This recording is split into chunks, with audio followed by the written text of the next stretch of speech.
네, 안녕하세요. 오늘 진행할 자소서 항목 풀이는 바로 국민카드입니다.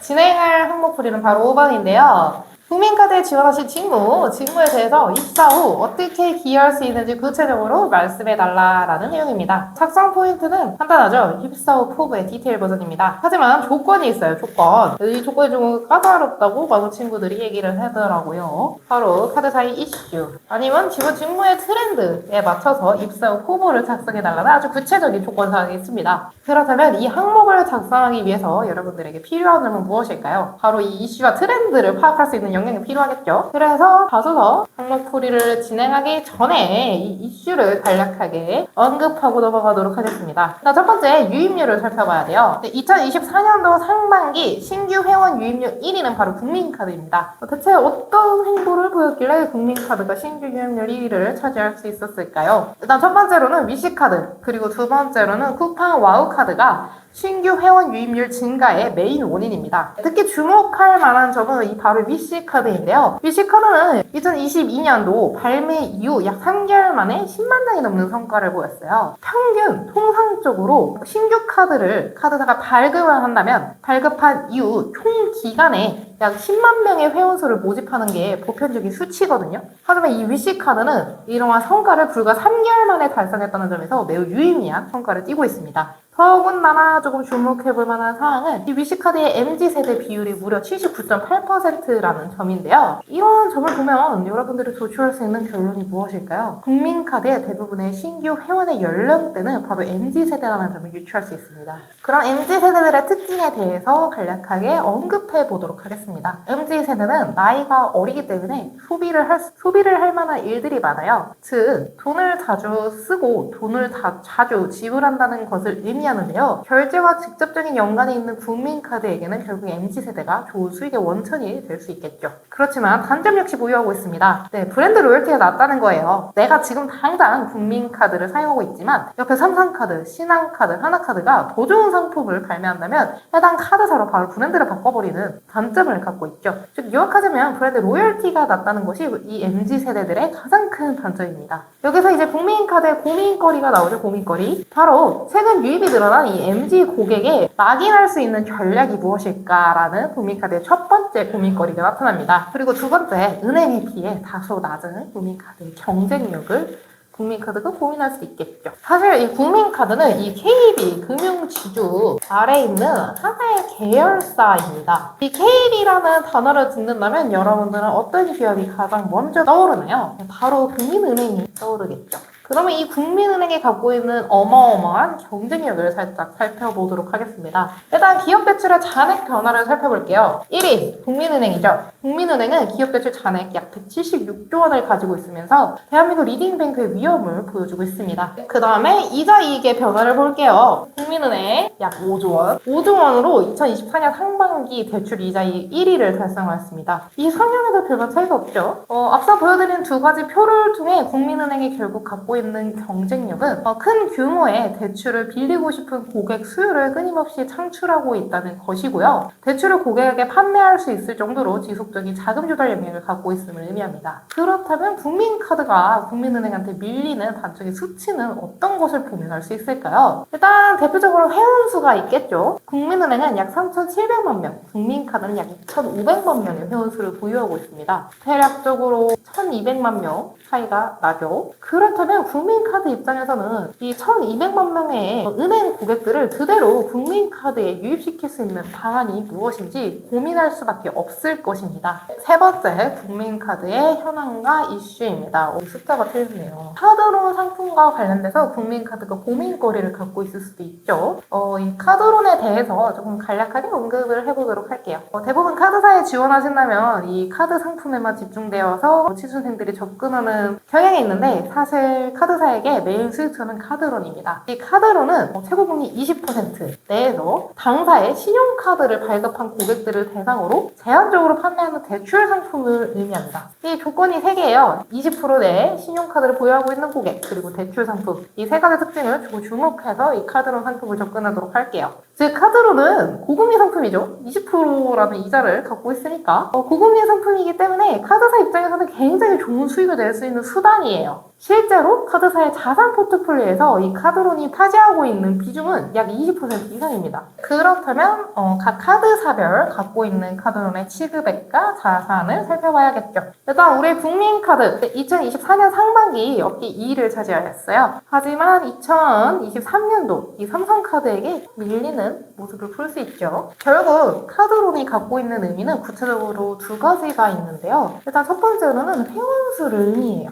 제가 카드론의 설명을 드렸을 때 3가지 조건을 갖고 있다고 말씀을 드렸는데요. 일단 첫 번째로는 20%라는 고금리, 그리고 두 번째로는 신용카드를 반드시 가지고 있어야 된다. 그리고 세 번째로는 또 대출 상품이라는 것이에요. 이 3가지 조건 중에서 바로 두 번째 특징 때문에 이 카드론은 결국 카드사가 가지고 있는 실제 회원수를 의미하는 지표가 됩니다. 그리고 두 번째, 카드사의 자금 조달 역량을 보여주는 상품이기도 해요. 왜냐하면 이 대출 상품이라는 3번째 카드론이 갖고 있는 특징 때문인데요. 결국 카드사는 고객한테 빌려줄 돈을 마련하기 위해서 지속적으로 자금을 조달할 수 있는 역량이 필요합니다. 그렇기 때문에 카드론이 카드사에게 매우 가져다주는 의미는 매우 중요합니다. 23년과 24년도 국민카드는 삼성카드와 카드론을 두고 취급의 경쟁을 벌였습니다. 이제는 국민카드가 카드론만큼은 삼성카드에게 밀리지 않는 강력한 무기가 필요한 시점이라고 생각되지 않을까요? 그래서 국민카드가 고민할 만한 거리는 카드론 취급액을 늘리기 위해서 국민카드의 플랫폼 채널을 활용할 수 있는 방안, 혹은 외부 채널을 활용할 수 있는 방안에 대해서 고민하고 있지 않을까요? 4번째 국민카드의 현황과 고민거리입니다. 이 역시 숫자가 잘못되었는데 4번으로 봐주시면 감사할 것 같아요. 일단 4번째 고민거리는 바로 영업이익률이에요. 이건 사실 국민카드에 국한된 고민거리가 아니라 전 카드사에게 해당하는 이슈사항이라고 바라봐 주시면 됩니다. 가장 최신 자료를 찾기 어려워서 2023년도 자료를 가져왔는데요. 기조가 별 크게 달라질 거라고 생각되지는 않아요. 일단 전반적으로 모든 카드사들의 영업이익률이 떨어졌어요. 특히 우리의 국민카드 7%의 영업이익률이 떨어졌죠.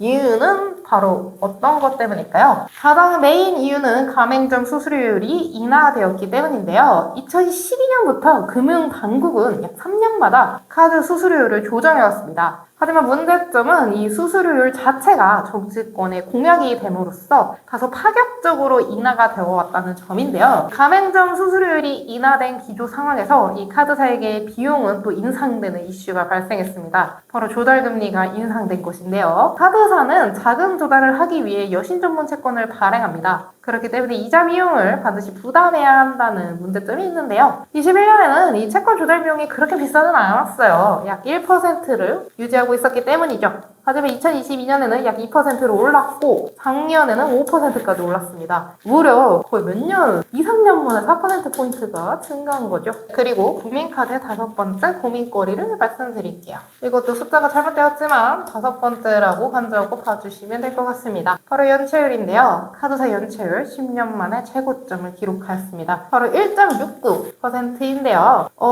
사실 카드사는 2%를 마의 연체율 구간으로 간주하는 경향이 있어요. 1.69가 상당히 작은 수치잖아요. 하지만 카드사의 입장에서는 이 마의 구간의 2%를 도달하기 위해서 이 0.31%포인트의 여유점만 갖고 있다는 것으로 해석이 되죠. 이 0.31%를 다 채우지 않기 위해서 카드사는 연체율 관리를 위해 총력을 다하고 있습니다. 1.69%라는 연체율은 2014년 말에 도달했던 수치와 동일한 수치입니다. 약 10년 만에 부정적인 상황으로 다시 뺏겠다는 것을 의미하는데요. 그렇다면 원인은 무엇일까를 살펴보자면 바로 카드론 취급액을 늘린 것이 주된 원인으로 볼 수 있습니다. 사실 카드론은 카드사의 메인 수익이기도 하지만 결국에는 중저신용자가 이용한다는 점에서 연체 리스크가 매우 큰 상품입니다. 그렇기 때문에 대부분의 카드사들은 이런 연체율 관리를 위해서 단순히 한도를 건드리는 전략을 사용해왔어요. 기존에 한도를 줄 수 있는 고객의 한도를 막거나 아니면 줄이는 전략을 통해서 리스크를 관리해왔는데 카드사 입장에서는 이 카드론이 수익의 원천이잖아요. 근데 이거를 고객한테 판매하지 않는다. 그렇지만 이 카드사 입장에서는 카드 카드론이 수익의 원천지예요. 결국 고객한테 수익을 판매하지 않는다는 것은 결국 자기 스스로 수익을 포기한다는 것을 의미하기도 합니다. 그렇기 때문에 국민카드 입장에서는 연체율도 관리하면서 자신의 수익을 그대로 유지할 수 있는 새로운 전략이 필요하겠죠? 그러한 전략을 어떻게 구사할 수 있을까? 바로 두 가지 고민거리를 통해서 해결할 수 있을 것입니다. 일단 첫 번째로는 아예 원천 유입을 막아야겠죠.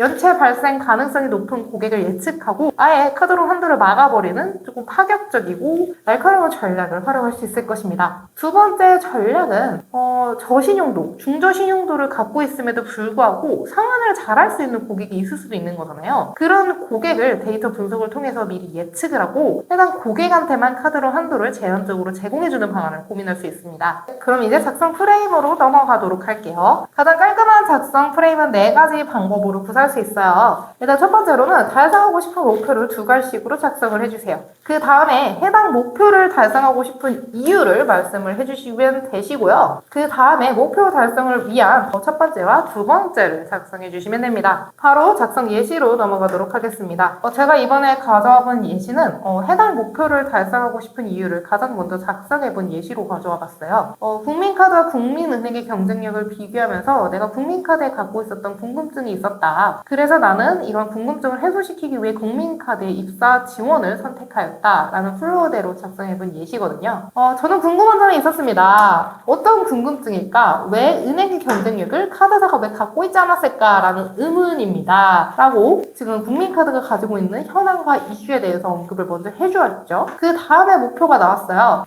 약 1천만 명의 은행 회원수를 카드사가 흡수하지 못했다라는 현황을 언급해 주면서 국민카드의 시장 점유율을 압도적으로 높이고 싶습니다. 라고 목표를 기재해 주었습니다. 해당 목표 달성을 위한 첫 번째 방법입니다. 일단 첫 번째, 은행이라는 강력한 채널을 활용하자. 은행은 1금융권이기 때문에 고신용자가 유입된다는 강력한 경쟁력을 갖고 있어요. 이러한 경쟁력을 활용해서 은행 대출 심사에서 탈락한 고객을 카드사로 연동시키는 방안을 구현해보자 라는 아이디어를 제시하였습니다. 이전에 카드사의 이슈에 대해서 언급했을 때 카드사의 카드론을 이용하는 고객들은 4에서 6등급에 해당하는 중저신용자라고 말씀을 드렸습니다. 그렇기 때문에 1금융권인 은행을 이용하는 고객과 신용도 차이에서 경쟁력이 떨어진다는 점이 있기 때문에 은행에서 탈락한 고객을 카드사로 유입하는 것은 결국 연체 리스크를 낮출 수 있다는 효과를 가지고 있습니다. 그렇다면 어떻게 연계를 시킬 것인가 라는 구체적인 방안을 제시를 해보았는데요. 우선 국민은행의 앱에서 한도 조회 결과 페이지가 나오는 하단 쪽에 대출심사 불가가 떨어진 고객한테 바로 국민카드 카드론으로 유입될 수 있는 랜딩 URL을 펼침으로써 은행과 카드사를 연동할 수 있는 시스템을 구축할 수 있다고 제시하였습니다. 그리고 목표 달성을 위한 두 번째 방법입니다. 일단 쓸만할 카드를 고객한테 줘야겠죠.